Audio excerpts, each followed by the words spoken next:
On today's show, the boys are back in town, and we're talking about the NBA Finals. Let's dive in. You are Locked On Cavs, your daily Cleveland Cavaliers podcast.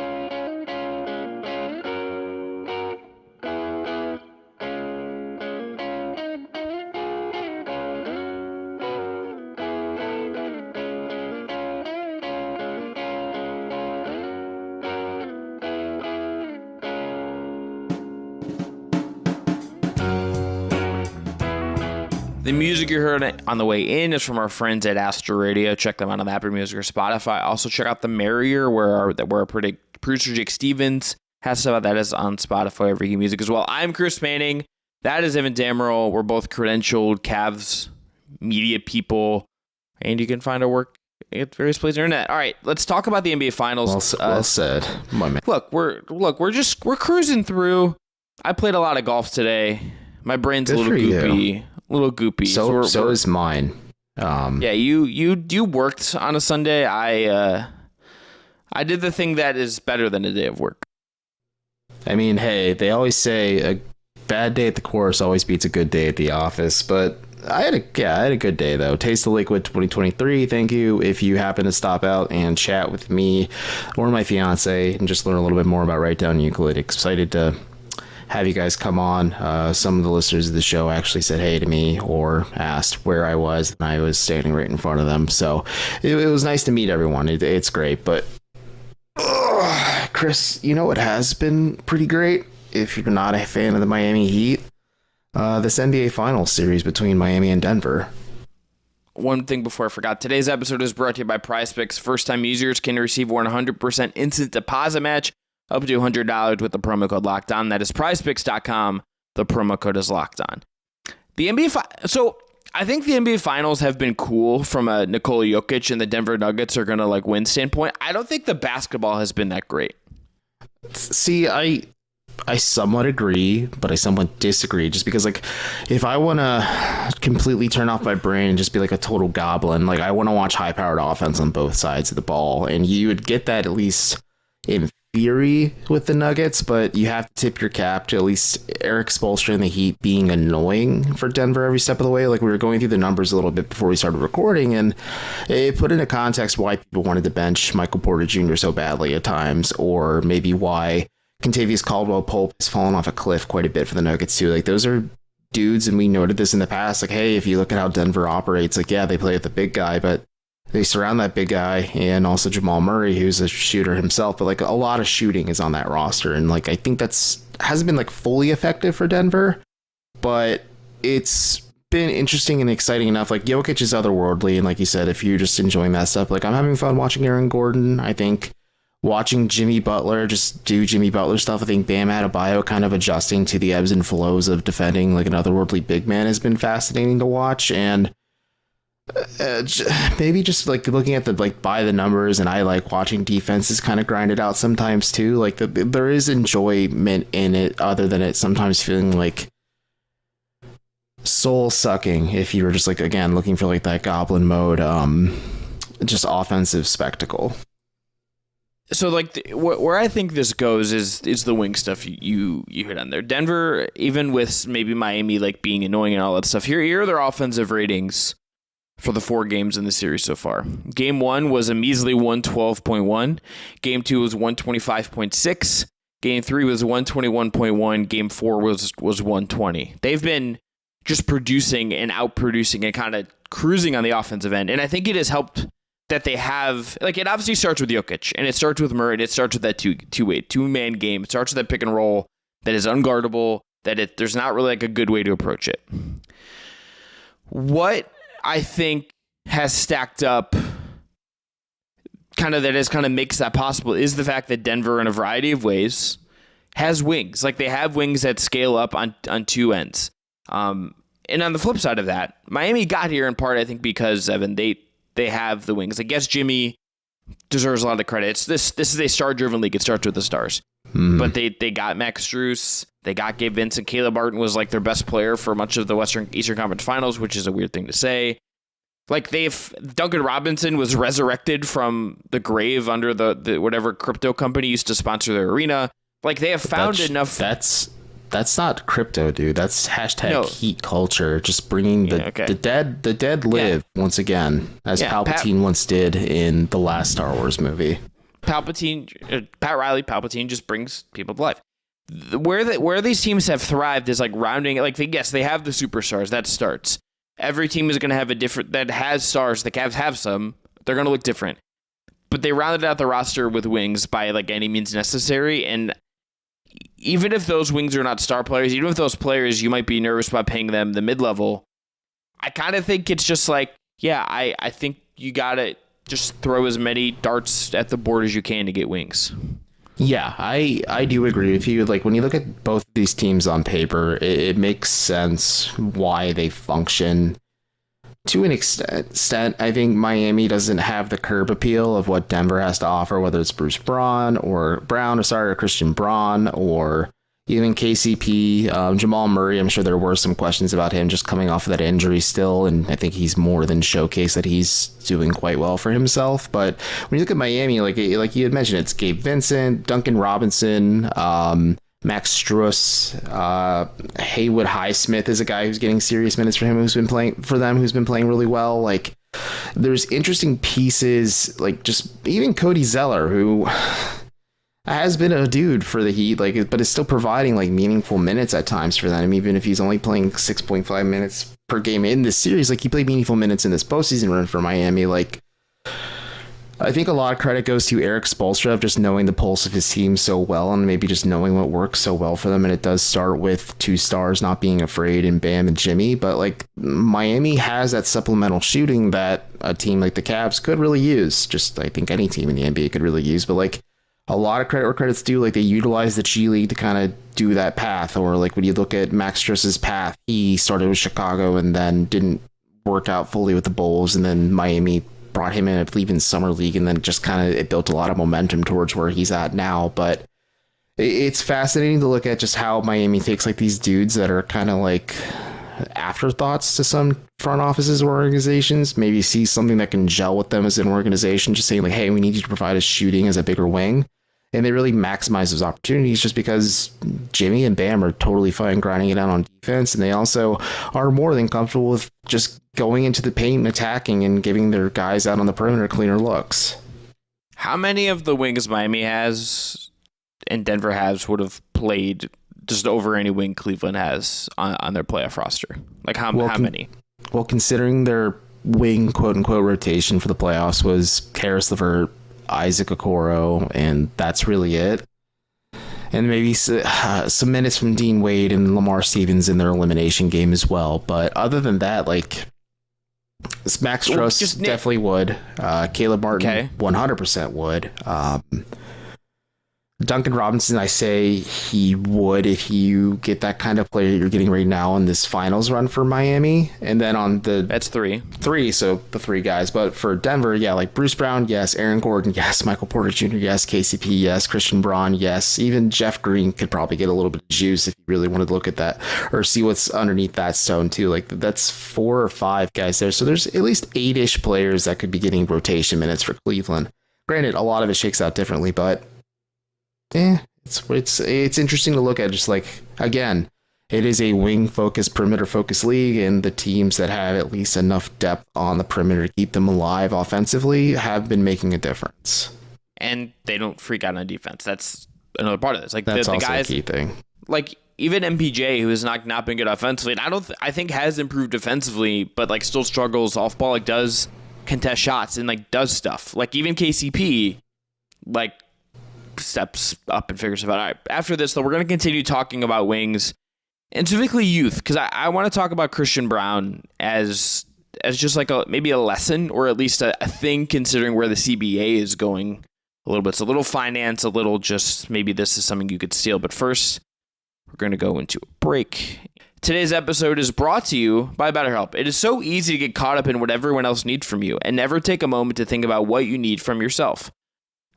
For instance, sometimes you get really busy, you lose track of your day, you don't get a workout in, you don't take a walk, you don't go touch some grass and really reconnect with the world. It's not good for when you don't do that. But when we spend all of our time giving, it can leave us feeling stretched thin and burned out. Therapy can give you the tools to find more balance in your life so you can keep supporting others without leaving yourself behind. If you're thinking of starting therapy, give BetterHelp a try. It's entirely online, designed to be convenient, flexible, and suited to your schedule. Just fill out a brief questionnaire to get matched with a licensed therapist and switch therapists at any time for no additional charge. You can find more balance with BetterHelp. Visit BetterHelp.com/LockedOnNBA today to get 10% off your first month. That is help, HELP.com/LockedOnNBA. All right, moving on. Let's talk about youth.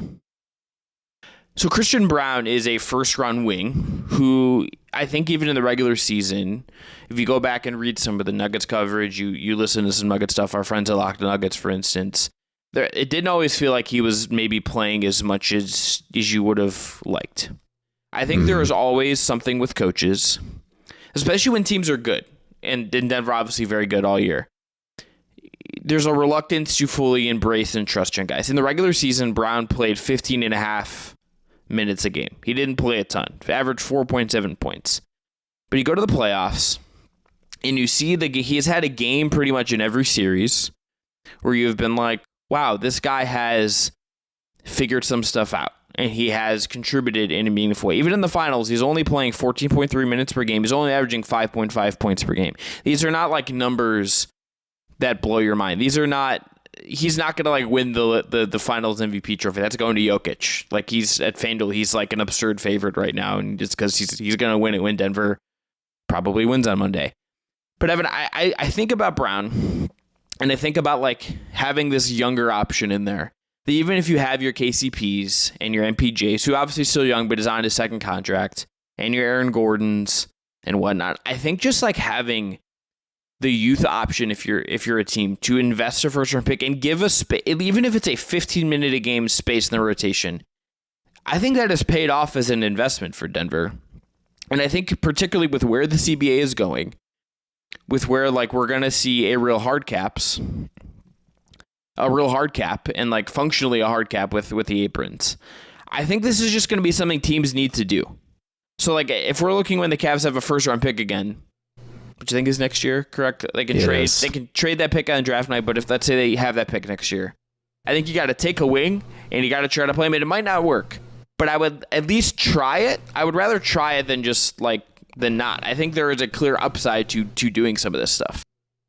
I agree. I think there is a lot of clear upside when it comes to at least having confidence in your players. And maybe it's easier when your stars are just clicking and showing that the moment isn't too big for them, whether it's all throughout the postseason or especially in this finals run for Denver with Jamal Murray and Nikola Jokic. So it could be the confidence, whether it's from a Cavs side of things, between like, let's just say Mitchell, Garland, and Mobley. We'll include Allen in this as well. Just say that. And there's comfort and stability and familiarity. So that makes it easier for a guy like Mike Malone, who does have his warts as a coach, but I think is a very good coach, has evolved quite a bit, especially from his days as coach of the Sacramento Kings to what he's become now with the Nuggets, and maybe even just evolved a little bit this season compared to his just overall tenure in Denver so far. And like you said, Braun hasn't been perfect for the Nuggets in this postseason run, but he's getting legitimate minutes every single night. And if you just look at it from the lens of the NBA Finals, he's playing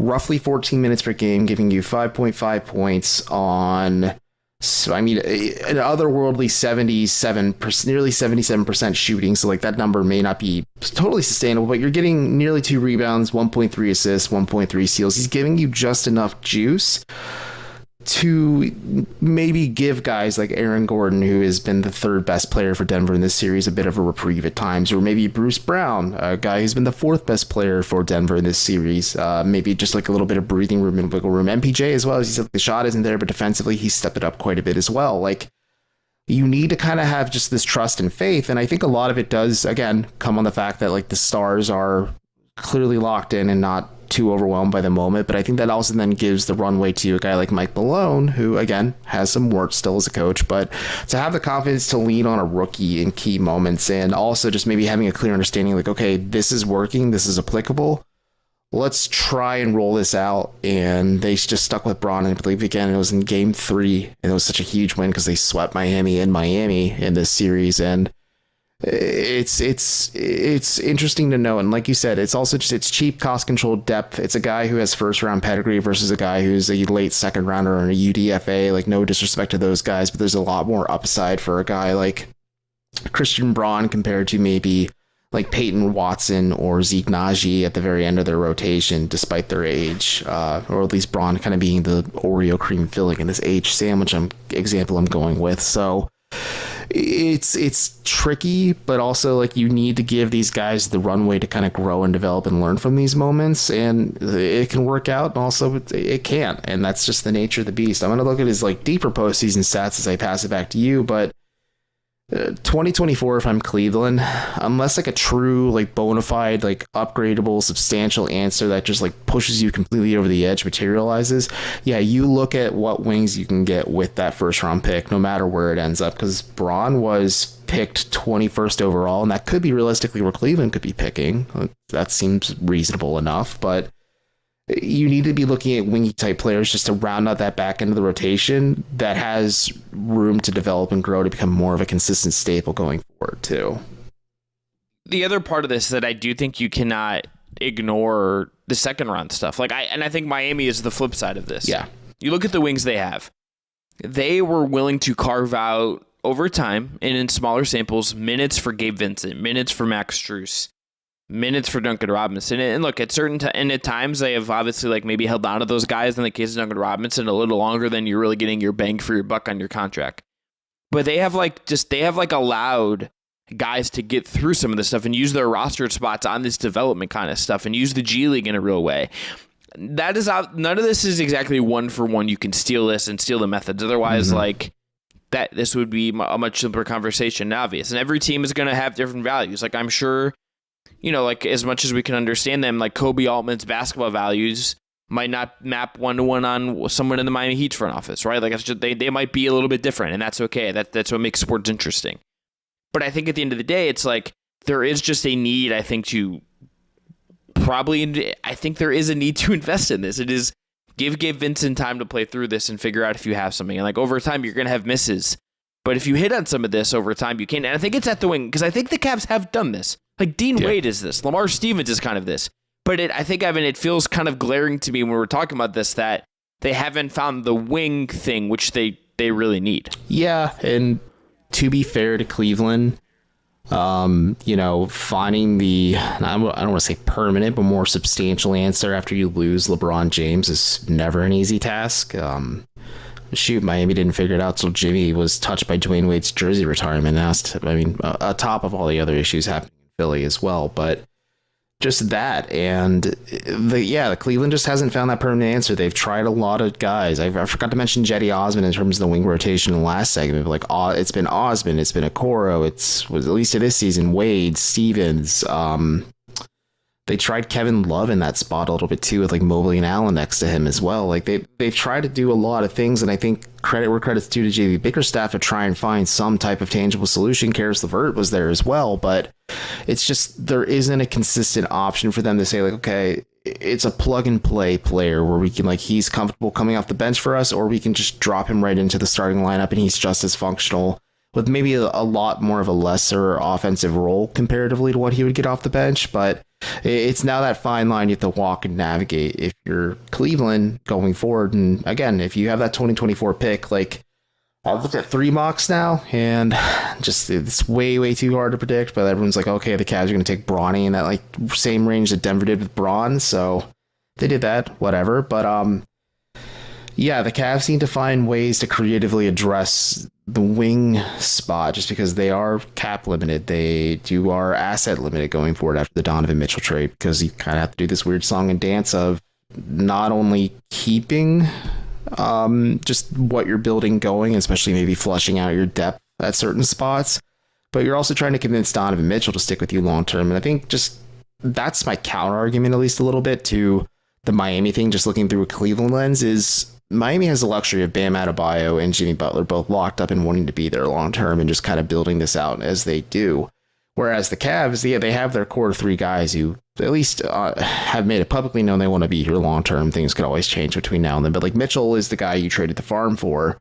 And if you're Donovan Mitchell, and there's always like that weird speculation about his flirtation with the Knicks and New York in general. Like, do you want to wait out the Cavs, maybe trying to find and unearth some gems in the draft just to round out this rotation?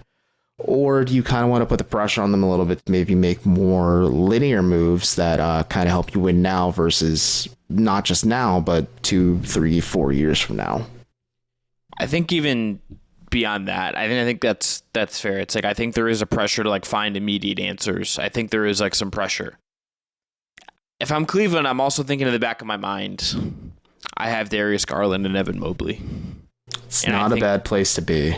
And if look, worse comes to worse, and you have to, this Mitchell thing goes a certain way or whatever, you have Evan Mobley and Darius Garland, and they're both going to be under contract.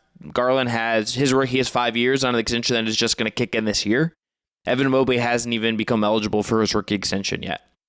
At the very least, as much as like I'm trying to maximize this Mitchell era, and Mitchell's the best player on the team right now, I would also be like, yeah, but I want to be prepared for A, if we have Mitchell in 2 or 3 years, and B, if we don't, can we still be an amazing team with those guys? I think this is where I think we are going, Evan, in the NBA, is the best teams are always going to be developing all the time. I really think unless you're like, I think the teams that aren't able to do it are going to find themselves in jackpots. I think with the CBA, unless like middle class guys are just like, or like the salary structures change and it doesn't feel like they will necessarily, I think we're headed towards a place where the teams that can continually like develop insurance stuff and turn that over, I think they're going to be much better off. I agree. Middle class doesn't really exist under the current debt ceiling, but okay. We're not. No. You come back after a week and you're doing the same old Evan stuff. Unbelievable. We're going into break. Going into break. You know what? I'm gotta love me, baby. I do, but I don't. I'm not here to talk about the debt ceiling. I'm here to talk about the salary cap and wings. Let's dive into PrizePicks. Today's episode is brought to you by PrizePicks. To play, pick 2 to 5 players, and if they go score more or less than their PrizePicks projections, you win. You can win up to 10 times your money on any entry. There's no competing against other players. It is just you versus the projections available. PrizePicks offers projections on any sport that you watch. This includes the NBA, the NFL, the MLB, the PGA, and many, many more. Entries can be made in 60 seconds or less. It is that easy. They offer safe and fast withdrawals, currently operational in over 30 states and Canada. Download the PrizePicks app or go to prizepicks.com to sign up and play daily fantasy sports. First-time users can receive a 100% instant deposit match up to $100 with the promo code LOCKEDON. If you deposit $100, PrizePicks will give you $100. If you deposit $50, PrizePicks will give you $50. Don't forget to enter that promo code LOCKEDON at sign up for an instant deposit match up to $100. So let's finish talking about culture, Evan, because I think, well, let me ask you this. How many times last year did we hear the word culture at media availability? Oh, it was it's still a popular buzzword amongst the Cavs. And if you look at comparatively to where it was with Larry Drew and John Beilein, yeah, the culture is much improved under JP Bickerstaff and also a lot of the guys, but culture can only take you so far, and regular season success can only mean so much if you can't put up or shut up in the postseason. You don't want to become Peyton Manning's Indianapolis Colts, or for the better part of his time with the Denver Broncos as well, where you just have like these amazing, insane numbers, and then you just get flamed in the postseason every year. So it only takes you so far at the end of the day, and I'm sure there's going to be a lot of positivity. You can say the vibes are immaculate, whatever. I don't care. You just got to make sure you're doing and saying the right things come postseason time, so you don't kind of just keep shooting yourself in the foot like you did this year in the playoffs, or even in the play-in tournament last year. When I think of culture, I think of this in two ways in relation to the finals. Number one, you have Miami, which it's Miami. Like, I'm sorry, like, we can joke about it. I understand it's funny to like hashtag heat culture. Like, there is something in the water down there that is different. It just is. It is proven out. There's also something with Denver. And Evan, I think the Denver one is probably more something Cleveland can learn from, or at least like the league can learn from, maybe more broadly if you want to expand that out. Miami's stuff like comes from Pat Riley, who is like the godfather, and Spo, who's the best coach in the league, I think a top 5 coach all time. And like that structure allows for accountability from the top up to the top down. That Jimmy buys into that. Obviously, Bam buys into that. They cultivate a certain kind of personality. Like that is something they've clearly done. Denver's feels like it obviously, like they've had Mike Malone now for like 8 years. They've had some patience there. I think like small market teams to some extent can learn from that if you have good enough players. I think Cleveland could learn from that. The question is like, does like Donovan Mitchell, does he want to be patient enough for that? That's a question. But I think like if you just look at like what you're like how the star player kind of sets a culture there and sets a foundation for everything. I kind of think you need that when we're like figuring out what these teams are and what these teams can be. And I think like everything in Denver extends from Jokic. Everything then extends from Murray beyond Jokic. I think we're still learning right now what that looks like in Cleveland. And I think a lot about how last year, how many times pretty much every player talked about how the fact that there wasn't like a leader in the locker room or someone like setting the tone a little bit. And it doesn't have to be like rah-rah in that way or like aggressive in that way. I don't think that's totally true because I don't think Jokic and stuff is that way. But they've like figured something out there that I think has allowed for success. I think Cleveland is still like growing into whatever that, like whether it's Garland, whether it's Mobley, I think it feels like they're still very much growing into whatever that is going to look like for them. I agree. Certainly it helps that Nikola Jokic ascended from Yusuf Nurkic's backup to, depending on how his career shakes out, arguably one of the top 5 big men of all time, just of his skill set and how unique he is. But he's certainly exercising a lot of his postseason demons where Nikola Jokic would just like put together like these otherworldly numbers during the regular season, and then come postseason time, he would kind of fall flat, or like he wouldn't be able to give Denver enough to kind of push them to that limit. And I think a lot of it's growth on his part, a lot of credit dues there. I think a lot of it can go to Denver's front office as well. Certainly a healthy Jamal Murray helps, but making those moves to go get Kentavious Caldwell-Pope from the Washington Wizards, or you're able to get a guy like Bruce Brown in free agency, or even you look at a guy like Christian Braun, who we've been talking about too, like through the draft, like you're making clear moves. You're like, yeah, on paper, this makes sense next to Nikola Jokic. Ditto for getting Aaron Gordon too. Like he made a lot of sense just next to Nikola Jokic as a player. And it took time for them to grow and figure it out, but it's that weird balancing act where like you have to have patience with a coach like Mike Malone, or in our case for this show, JB Bickerstaff, and you kind of have to have the patience for a guy like an Evan Mobley to kind of grow up a little bit as a player and maybe be that guy who can become your best player and your just franchise centerpiece like he is. Or maybe it does come from Darius Garland as well, who certainly showed up more than Mobley did in the postseason in terms of just offensive production. I think Garland is just a different player, clearly in a lot of different ways comparatively to Mobley, or like Mobley's not going to just have the most insane stats every night. But either way, like you're kind of waiting for them to grow up a little bit. Maybe this leaves enough of a sour taste in their mouth, and maybe people stop running that quote of Evan Mobley investing in a home gym in January and not really focusing on just adding bulk to his frame when he clearly came into the season bulkier. But it's just more so the fact that you're hoping at least that the guys just like learn from this experience. Like they hate it so much that they don't want to repeat it, but they're gonna have to keep learning through their failures and kind of keep growing as a unit and just as individuals as well. Because you like look at Jokic, and he had to go through a lot of growing pains. He had to go through a lot of frustrations, as did the Nuggets in general, and they are clearly much better for it, and are kind of on the precipice, if they keep this up, of forming like a legitimate dynasty, just because they are so young and they have a lot of just like interesting high quality guys surrounding just, again, this cerebral otherworldly player in Jokic. And shoot, if Evan Mobley hits that level, the Cavs are playing with house money more than ever. But let's just not put that unrealistic pressure in the atmosphere like I just did. You're just waiting for them to grow up a little bit. Let me ask you this as we get out of here. Just give me a name. If you had to bet who was the leader on the team in 2 years, who is like the Cavs player leader, who is it? Are we saying just as like the clear best player, or the guy who is going to like the guy, the guy who is even if they're not 100% like the best player, and they might be anyway, but who is like the cultural like vocal guy on the team? Who is the guy that is like setting like the cultural and pushing forward kind of personality of the Cavs in 2 years? So more of a Jimmy Butler role. Yeah. Well, Butler's the best player on that team still, but but he's also he's that dude. Who sets the attitude? Who sets the attitude? Exactly. Just based on my interactions with them as a media person, and just, there is that degree of separation, I think it's going to be Darius Garland, just because he's more vocal as a player. And I think playing with Donovan Mitchell, one of the best things for Garland is him learning how to use and find his voice as a player.